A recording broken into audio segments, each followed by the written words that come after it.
Warning, this review / in-depth look at Curse of the Moon has spoilers, you have been warned.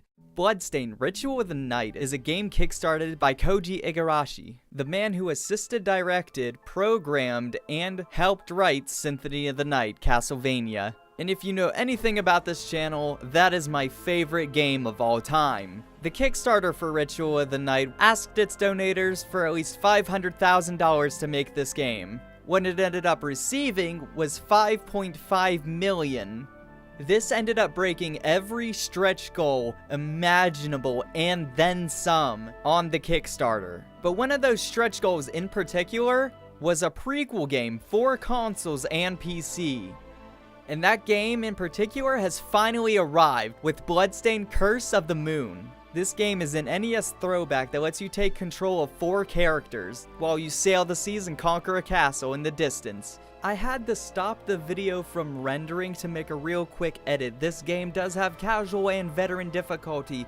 Casual meaning that you can play the game with unlimited lives and not have any knockback like in the old Castlevania games, and veteran giving you 3 lives, which means if all your characters die 3 times total, you have to start the entire level over, and they have knockback that can knock them out of the level when they get hit. Now that that's done, back to the video.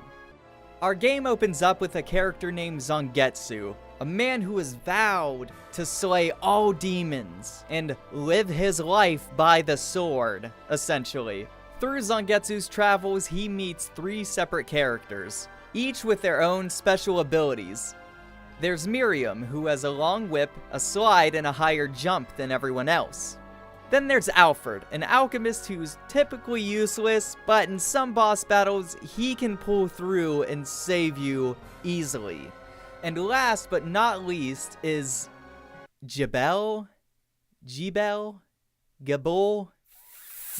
Anyway, he can turn into a bat to get over obstacles and shoot bats diagonally into the air.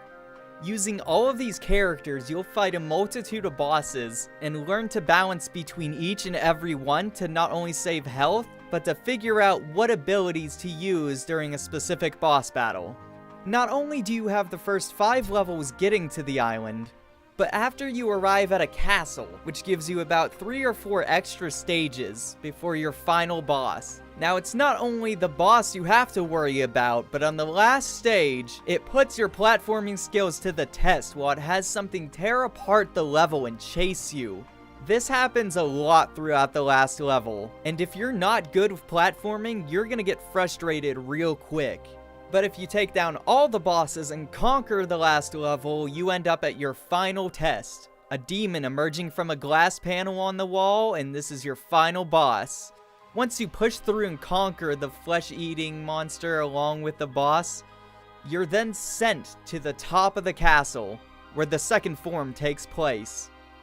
With the test of your characters and all your might going through all of their abilities, you do battle with the boss, ending it once and for all.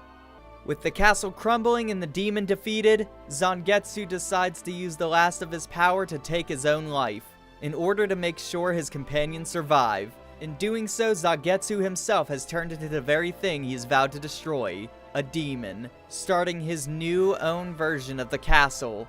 His friends gear up for battle in order to go back to kill Zangetsu, but try to save his soul.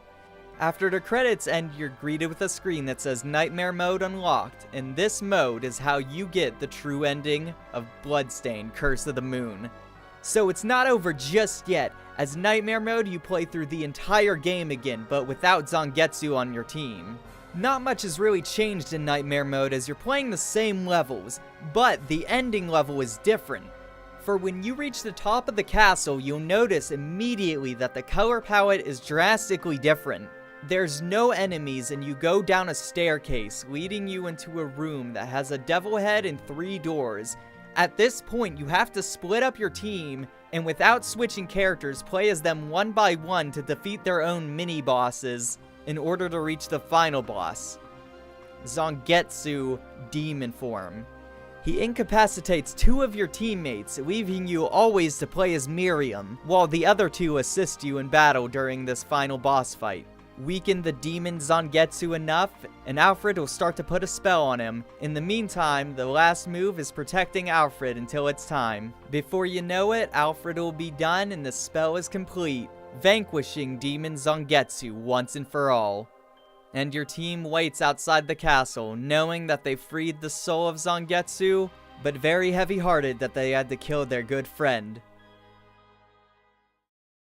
So with the base game and Nightmare mode covered, we're not done just yet. To unlock the third and final game mode to this game, you start a new game and kill your companions right as soon as you meet them. Instead of talking to them, you slay them where they stand, capturing their soul and gaining a new ability for Zangetsu.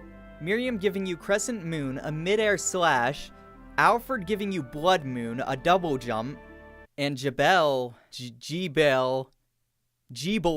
never mind, your name sucks and you deserve to die. He gives you the power of New Moon, which is essentially a dash and or run ability. These powers make Zangetsu the ultimate platforming master, being able to reach enemies at great heights and skip around them. Also being able to skip level obstacles. This makes Zangetsu an extremely powerful being able to beat the rest of the bosses by himself. And that pesky level eater in the final part of the map masters Zangetsu's platforming abilities and say see you later. Fighting the final boss with just Zangetsu alone though was a bit difficult, and I even had a moment where I finally killed the boss and the game bugged out, leaving me there having to kill myself in order to restart the boss and do it again. Around the next time I actually did kill the boss, it started to bug out again, but managed to end up kicking in and seeing the final cutscene. With the demon defeated, the dark magic takes over Zangetsu again, making him into a demon. But this time, since you killed all of your friends, no one's there to stop you, so you promptly take over the world and you get the bad ending. After the credits are ended, once again, you get two new modes, Ultimate Mode and Boss Rush Mode. Selecting Ultimate Mode lets you play as Zangetsu with all of his abilities from the start, but this time it lets you keep all of your friends, and it adds the challenge of Nightmare Mode, where bosses are just a bit harder to kill. I did forget to mention this little feature in the game. It's not really super useful, but it can be if you forgot some items on a previous stage. In the middle of playing, you can pause the game and go to Curse of the Moon. Doing this will activate the moon's powers of time travel, letting you go back to a previous stage, but everything you gathered up until that point when you start that stage will be lost. And finally, we have the last mode of the game, the Boss Rush mode. Entering this mode will put you in a random room full of items and hearts to refill your health and items for your characters to use. Every time you enter the portal, you will be faced with a boss. Every boss in this mode is in the order you face them in the story from first to last. That should be a giveaway, but be careful. When one of your characters die, they are dead for good. You cannot use them during the rest of Boss Rush mode. Also, remember the room full of items that you could get before any boss? Be very careful with that as well, because once you take items, then defeat a boss, and get sent back to the room before your next fight, these items do not respawn, so use them wisely. Now, I believe it's time to wrap up our review and or analysis on Curse of the Moon. What do I have to say about it? Well, the controls are spot on, unbelievably spot on. The music is fun, the characters are diverse, and it definitely has you play through it at least 3 or 4 times, maybe more, to see all the secret areas in the game. Because I didn't even mention the fact that there's hidden walls like an old Castlevania. But would I recommend this for the $10 price point it has? Yeah, I say grab it. And I also say you should, in the terms of supporting this game, to make sure it gets enough money to support the actual full release of Ritual of the Night, which should be coming soon. But if I had to rate Curse of the Moon for what it is as a standalone, I would definitely give it an 8 out of 10. Only because I just wish it had just a few more levels. That's all I really needed out of this, to push it a little bit further for that $10 price point. But I feel it's worth it. But then again, I'm a fanboy. Leave your opinion down in the comments. If you like the video, give it a like, all that. I want to hear what you have to say. And don't forget to subscribe. I will see you later. I hope you enjoyed that review. I'm working on more content to bring something new to the channel. Please check the link in the description to see my Patreon if you want more in-depth reviews or videos like this. You know, you could donate $1 or more. It would help out a lot for the channel. And I'll see you guys later. And bye.